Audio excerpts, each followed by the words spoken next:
I hope you guys enjoyed the previous vlogs where I enclosed a carport, converting it to a 12x20 shed. But you know what? We got a comment from one of the Treppers that made me realize something. We skipped a series of meaningful events that motivated the building of that shed. This vlog is a compilation of the various life changes that made the shed build so important. As I've mentioned before, we are in the infant stages of settling into our new home, which will affectionately be known as Trep HQ. With that comes a lot of adjustments to my lifestyle. There quickly became a need for more equipment to maintain more real estate and new systems to operate with more efficiency. And starting off these life changes, we're going to introduce a new addition to the channel. It may not be the type of entrepreneurial endeavor you're used to seeing, but this will nonetheless be a new asset to Trep out. It's a legendary day. Y'all might not know what's up under this car cover. I'm gonna tell you right now, that ain't no game. Yeah, ain't no game. That's the real deal right there. Straight muscle. Straight muscle. We about to give this boy a new home, right on time. Y'all see what's going on, man. Everybody call me Tater Head. I'm the greatest tow man alive. I'm telling you, we're gonna get this thing going. Let's go. Oh, we gotta clear this out, don't we? This car holds sentimental value to me. I grew up with it in the driveway. It was originally my uncle's. He passed away in 2020, and this is my first time seeing the car in over 5 years. Walking up to it, I was fighting back tears before we ever uncovered it. It's impossible to look at it and not see him. The GOAT. That's the GOAT right there, bro. That's the GOAT. On the internet, so good, still dog. Today, we are on a mission to give the car a safer place to be while we repair and restore it.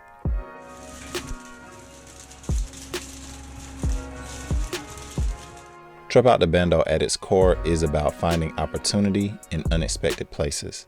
And although this is not real estate, it is a chance to give new purpose to a dormant asset. Let's do it, man. Easy process. They look good up there, man. They do. If you'd like to see more of the GTO on our channel, comment the GOAT and confuse those who clicked away too soon. Even though we had the keys, we were having a hard time trying to get the car into neutral.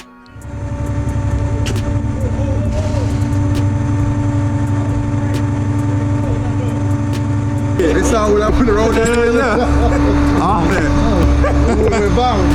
there.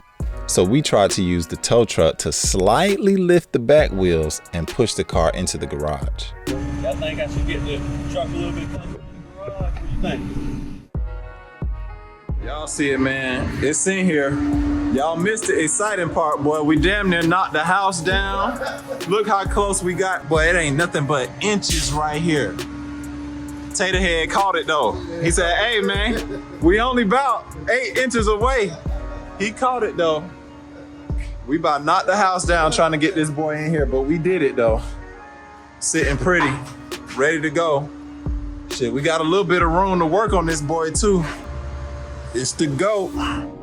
Keep watching and I'll be sure to give you all more installments as we work to get this tiger to growl. Now, running with the theme of operating more efficiently, I knew I'd need a riding lawnmower, but that also meant I'd need to have a means to transport it from one property to the next, thus introducing the need for a trailer. I chose to buy the trailer before the lawnmower because otherwise I would not have a means of bringing the lawnmower home or taking it from property to property. I was able to find a carry-on 5x8 trailer for $750 brand new. It was a deal I couldn't pass up.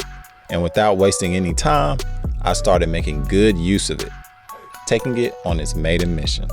Welcome back to the Trep. It's Big Trep here with another short mission that we're gonna be going on today. I've got some big pieces of metal that I wanna scrap and maybe cash in on a couple of dollars.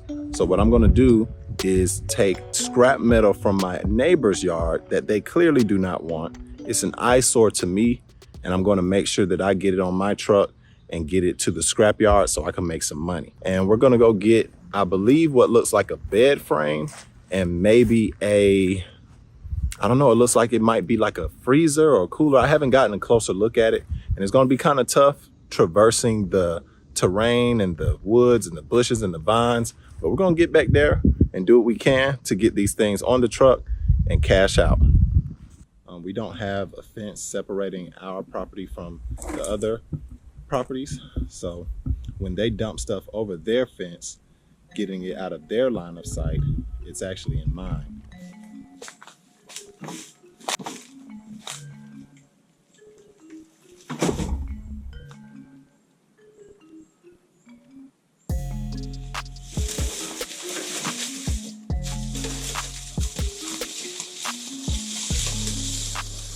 I actually saw like a really weird silver spider. Like it literally looked like, imagine a black widow, but where it has the big fat black part, it's like chrome. And I was like, straight on that.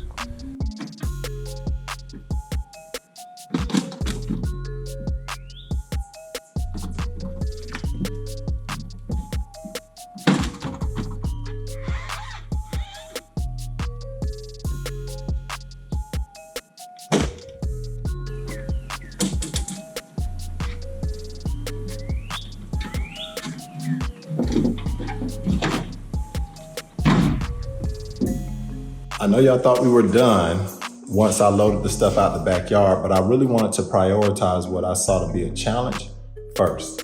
Now for the easy part. We need to take the things that are behind me out of our future and current gym and haul those things away as well. Some of it is metal, so we could take it to the scrap. Most of this is stuff the wife is discarding, but we do have a little bit of metal back there. We've got some pans, I do know that, and we've got some knives. Now these things don't weigh a lot, but hey, I'm taking a trip to the dump. May as well kill two birds with one stone. Make money and get things out of my house that I do not want in here anymore. We at the third location, the final location, Baby Trep's house. What it do? So the rest of the stuff that I'm going to be taking to the scrap yard today is actually located here. We've got some old parts from other units that we manage, and we got old appliances. We're going to use the trailer, we're going to hook it up, and we're going to get up out of here and try to make some cash. But unfortunately, Baby Trep about to dip on me, man. I gotta go to work. As usual. I'm always working, y'all, but you know, gotta go make the money. That's how we trap. So big bruh gonna handle all the heavy lifting, and I gotta skirt off to work. But next episode, I got y'all. Yeah. Y'all heard it. Y'all heard it, right? Okay. I'm finna hold her to it, too. Until I have space, I've been storing this trailer at my sister's house, along with the majority of my original appliances from my new home. I love how easy it is to roll the trailer around when it isn't loaded.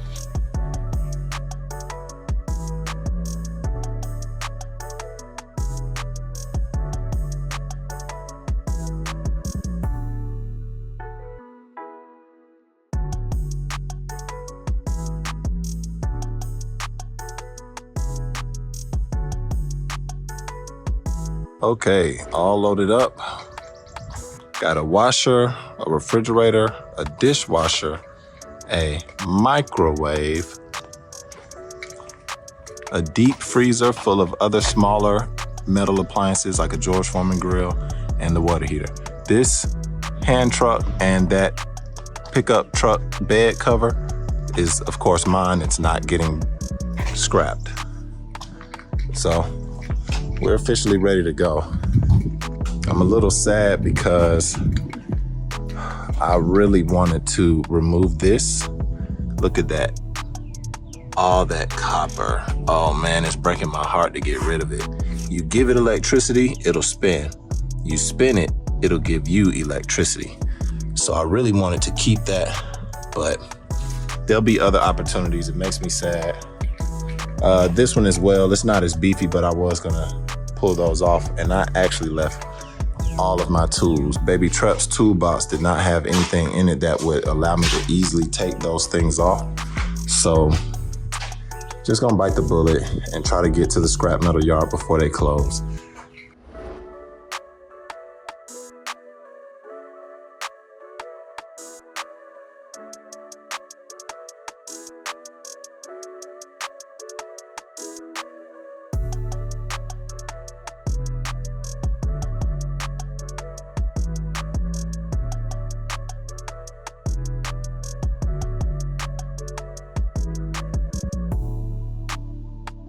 It really only took me about 5 minutes to unload everything off the truck. I'm just waiting in line to get weighed for the second time to see how much scrap I actually donated. From there, they'll take that difference in weight and calculate how much money I'm gonna get paid out. Got my ticket stubs. I'm about to park and see how much I'm getting paid. I made $38 from this trip. It's definitely nothing to brag about, but it was better than having to pay to dump. I'd rather get paid to dump than pay to dump. What up, Treppers? Big Trep here. And yeah, I got me one. Oh man, I got that Cub Cadet ZT1 50-inch. So what you guys are about to see is my first time cranking and operating a zero turn ever in life. When I bought this lawnmower from Home Depot, I did not drive it to the truck and trailer and load it. The sales associates who helped me select it and tested it for me were like, all right, you good to go. Go ahead and crank it up and ride it out the store. I was like, nah. I wasn't about to let my first time operating this machine be in front of an audience and around a bunch of products and people. So we put it in neutral and pushed it onto the trailer. So this is truly my first time ever cranking and driving this thing. What I'm doing right now is re-engaging the transmissions, taking it out of neutral.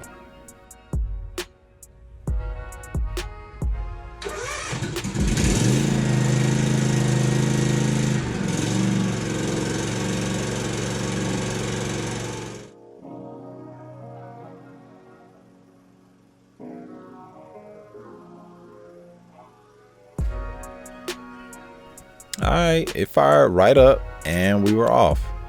The controls are intuitive, but I'm immediately feeling like I need a seatbelt on this thing. It feels odd to be operating a machine like this with nothing securing you to the seat.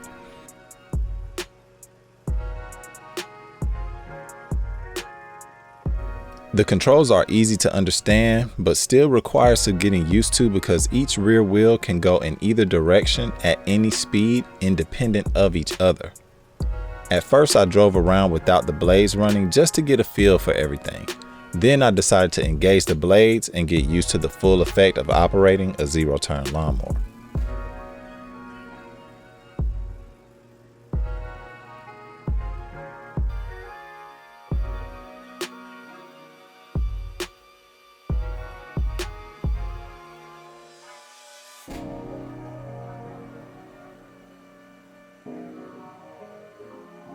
Right now, it just feels like the center point of my left control and the center point of my right are different, to where one feels like it's, if they're equally like yoked, one is actually like driving and the other one's in neutral, or vice versa. So I need them to be basically the same so that I can make these make sense. I don't know. Or if it's not these screws, because they don't look like they're connected to anything or adjust anything. So maybe it's these. I don't know. We're gonna see. I'm gonna play with it. Those knobs were definitely part of the issue and helped create a sense of balance for the throttle of each wheel, but there is still a slight difference when each lever is pushed to its max. The lawnmower seems to drift to one side very slightly, so I will need to figure out how to adjust that. During my test run, the wife came home, so I gave her an opportunity to see how it feels. Go in the grass.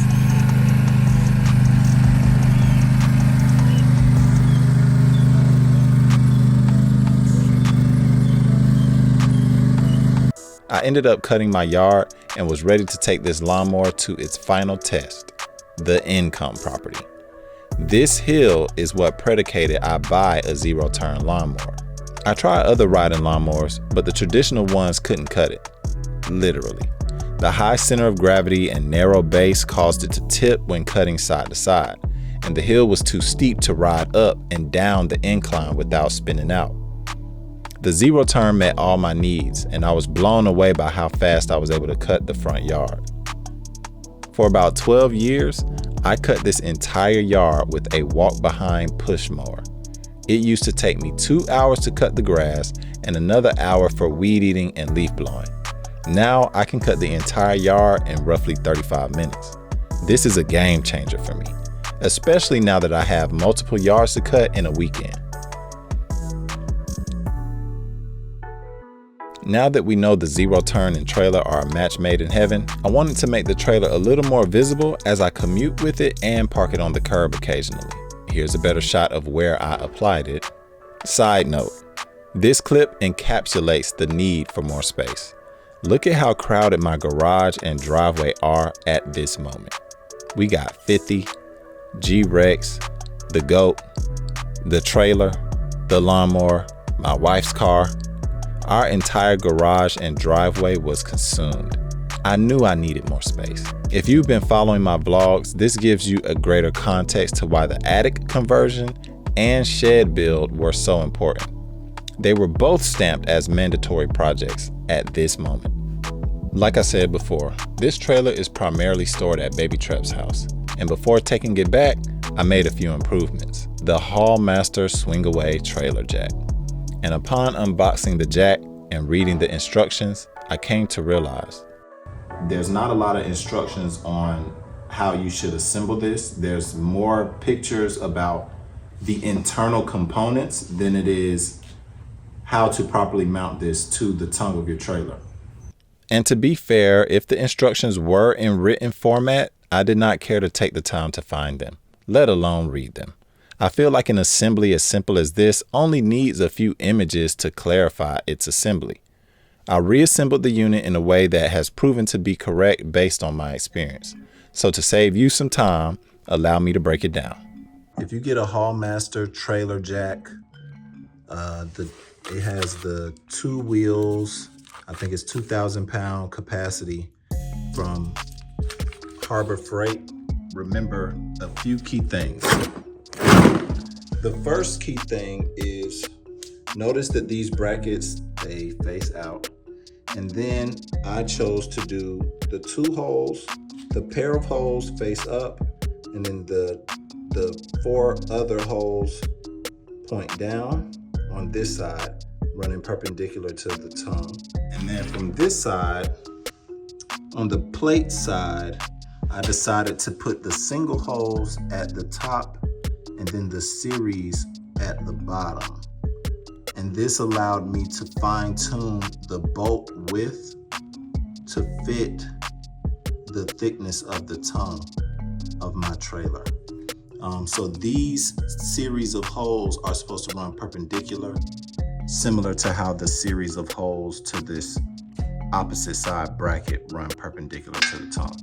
And it doesn't matter, this swivel jack, it has holes throughout so that it can be oriented in a number of different directions. It really won't matter. So I just decided to do single holes at the top, trilogy of holes on the bottom. Initially, these 3 holes all ran across the top of the tongue when I initially mounted it, because I thought that this channel was supposed to capture the tongue. But as you can see, the bolts, the way this is engineered, these bolts need clearance to not scrape the bar. Hopefully this helps you guys mount your Haulmaster trailer jack better and quicker than I did. You'll see that I decided to run mine through the handle of the tongue of the trailer because I intend to mount a toolbox here. So this toolbox is gonna need a little bit of clearance as it sits on the tongue. And in this position, there's just enough space from here to allow this lid to open with clearance, right? So I'm just gonna store general things that need to be in the trailer in this box. Attaching the handle is easy. This little nut is the only thing you need, and it's straightforward. I think this was a 13 millimeter. These are actually a 17. And the other side, the head of this bolt, it's probably an 18. I ended up using an adjustable wrench, but the 17s were too small and an 18 did fit, the 18 socket. So the head of the bolt is an 18, the nuts are a 17. This is a 13. And as I'm talking to you, I'm remembering that I never tightened this nut down here, so I'm gonna do that now. Once the wheels were secured, I gave everything a test. I thought this wheel would serve as a caster, swivel style wheel, but it actually does not swivel. You have to pre-turn the wheel in the direction you want it to go. And when you wind it up or down, if there is no pressure on the wheel, it will free spin when winding it. You have to hold the wheel for it to be affected by the winding motion. Kind of weird, but I've learned to work with it. Thank you guys for tuning in to this super quick video on how to mount the Haulmaster dual wheel swing away trailer jack, the bolt on with a side wind feature. I think this was a necessary trip back in time. Thank you for the trepper who left that comment. Now you have a better idea of what motivated the attic conversion and the shed build project. And you have a better idea of what ways we are equipping ourselves to trep harder and smarter. Thanks for watching. See you all in the next one.